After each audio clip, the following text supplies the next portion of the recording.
Hey everybody, what's up and welcome back to today's video guys. And today guys, I'm going to be showing you how to set up contact form 7 in WordPress.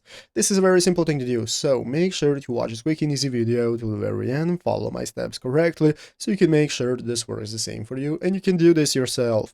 But yeah guys, let's get straight into it. So the first thing you want to do is to go ahead and open up the official WordPress website right here at wordpress.com if you've not already, and after opening it up, you'll be greeted by the main page where in the upper right corner you want to get started with logging into your account. So if you do not already have an account, just go ahead and create a new one, and after logging in successfully, you'll be greeted by this home page right here, where in the left side screen you can find all the sections for managing your website, such as home, statistics, upgrades, and so on. So let's go ahead and take a look at how we can get started setting up contact form 7 for our WordPress website. This is what we want to do. Here at the left side screen, you want to find the plugins section. Go ahead and open up plugins.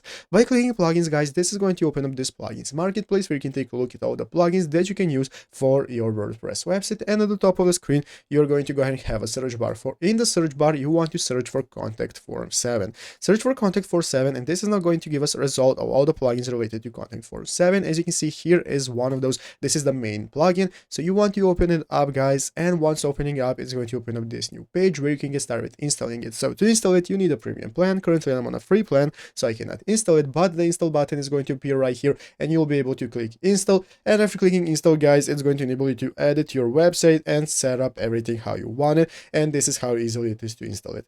And basically, that's how to do it. So I hope this video was helpful. If it was, make sure to leave a like, subscribe to the channel. So guys, thanks for watching. Take care and bye.